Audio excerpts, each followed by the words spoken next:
আমরা এই ধরনের একটা মানবিক করিডোর সৃষ্টি করি, তার কারণটা কি? আমি আসলে বুঝতে চেষ্টা করছি যে এই মানবিক করিডোর যে আমরা দিতে নীতিগতভাবে সম্মত হয়েছি বলে আমাদের অন্তর্বর্তীকালীন সরকার জানিয়েছেন, এই নীতিগত সমর্থনের কারণটা কি? এটা তো শুধু অন্তর্বর্তীকালীন সরকার যদি এই সিদ্ধান্ত নিয়ে থাকে, এটার স্টেক হোল্ডার তো শুধু সরকার না, স্টেক হোল্ডার বাংলাদেশের আপামর জনগণ। যখন বাংলাদেশের রোহিঙ্গাদের জায়গা করে দেয়া হয় মানবিক কারণে, তখনও কি বাংলাদেশের সাধারণদের প্রশ্ন করা হয়েছিল? তখনও কিন্তু বাংলাদেশের সাধারণ মানুষরা এইটাকে ওয়েলকাম করে নাই। আমি নিজে ব্যক্তিগতভাবে বলতে পারি যে আমার যেই সব আত্মীয়রা চিটাগাং কক্সবাজারে থাকে, তাদের বাসায় অনেক গৃহকর্মী বা অনেকে আছেন যারা রোহিঙ্গার, অনেক রোহিঙ্গার আছে যাদের এনআইডি কার্ডও হয়েছে।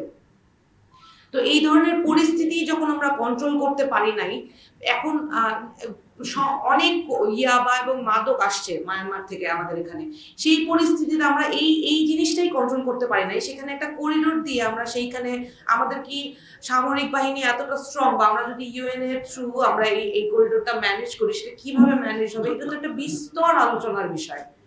এটা সিদ্ধান্ত নেয়ার চিন্তা করার আগেও তো একটা অনেক আলোচনার মাধ্যমে, এখানে শুধু রাজনৈতিক দল না, আমি তো মনে করি এই যে আজকে যেমন সবাই অনেক অনেক ধরনের নলেজেবল পার্সনরা এখানে এসে উপস্থিত হয়েছেন, সবার সাথে আলোচনা করে এই ধরনের একটা সিদ্ধান্ত নেওয়া উচিত, যাতে বাংলাদেশে কোনো পরাশক্তি কোনোভাবেই আর আমাদেরকে কোনো হুমকির মধ্যে ফেলতে না পারে। তারপর আমার একটা বেসিক কোশ্চেন, এই যে আমি যেহেতু লিগ্যাল ব্যাকগ্রাউন্ডের, আমি জানতে চাচ্ছি যে এই যে হিউম্যানিটেরিয়ান করিডোর, এটার জন্য তো একটা দ্বিপাক্ষিক চুক্তির বিষয় আছে।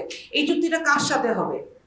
এটা তো জান্তা সরকার, যদি আমি আরাকান আর্মিদের জন্য আমি যদি এই সুবিধাটা দেওয়ার চেষ্টা করি, তাহলে যদি তাদের সাথে চুক্তি হয়, তারা কি অথরাইজড? তাহলে তো জান্তা সরকারের সাথে কি আমরা আলোচনা করেছি এই বিষয়ে? তো এই জিনিসগুলো আমি মনে করি অনেক বেশি বিচার বিশ্লেষণ করার ব্যাপার আছে।